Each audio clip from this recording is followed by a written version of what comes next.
السلام علیکم۔ دعا مانگتی ہو؟ ہاں مانگتی ہوں، یقین ہے کہ قبول ہوگی، بالکل قبول ہوگی۔ اتنا یقین کیسے ہے؟ اور بے شک اللہ ہر چیز پر قادر ہے۔ تم نے وہ آیت نہیں سنی؟ اگر جو مانگ رہی ہو وہ نہیں ملا تو پھر تو اور زیادہ یقین ہو جائے گا اللہ پر۔ اچھا وہ کیسے؟ کیونکہ جو میں مانگ رہی ہوں وہ میں نہیں جانتی میرے لیے بہتر ہے یا نہیں، لیکن جو میرا اللہ نے سوچ رکھا ہے یقیناً وہ میرے لیے بہترین ہے۔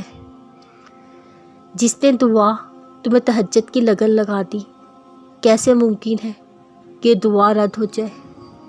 اگر وہ دینے میں دیر کر رہا ہے، اسے تمہارا مانگنا پسند آ گیا، اگر اس نے فوراً دے دیا تو تم مانگنا چھوڑ دو گے، اس سے فریاد کرنا چھوڑ دو گے، اور وہ چاہتا ہے تمہاری آواز بار بار سننا، اسے پسند ہے تمہارا اس سے بار بار ایک ہی چیز کی فریاد کرنا۔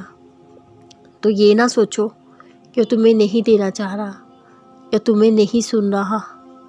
ارے جس بندے کی آواز اس کی پسندیدہ ہوگی، سوچو وہ بندہ اس کا کتنا لاڈلا بندہ ہوگا۔ اللہ جب راضی ہوتا ہے سب سے پہلے سجدے کی توفیق دیتا ہے، پھر چاہے وہ سجدہ خوشی کا ہو یا غم کا۔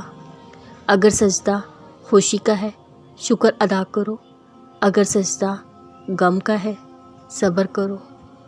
خوشیوں میں بھول جاتے ہیں ہم اللہ کو یاد کرنا، پھر وہ ہمیں آزمائش میں ڈالتا ہے تاکہ ہم اس کے قریب ہو جائیں۔ جان لو جو ہو رہا ہے، جیسا ہو رہا ہے وہی تمہارے لیے بہتر ہے، تو پھر اتنا مشکل کیوں لگتا ہے اس کی رضا میں راضی ہونا؟ جان لو اگر اس نے آزمائش دی تمہارا ساتھ بھی کبھی نہیں چھوڑے گا، تو پھر اتنا مشکل کیوں لگتا ہے اس کے فیصلوں کو تسلیم کرنا؟ جب تم زندگی سے تھک ہار کر گرتے ہو سجدے میں تو اسے اچھا لگتا ہے تمہارا رو رو کر اسے پکارنا، اچھا لگتا ہے اسی سے التجائے کرنا۔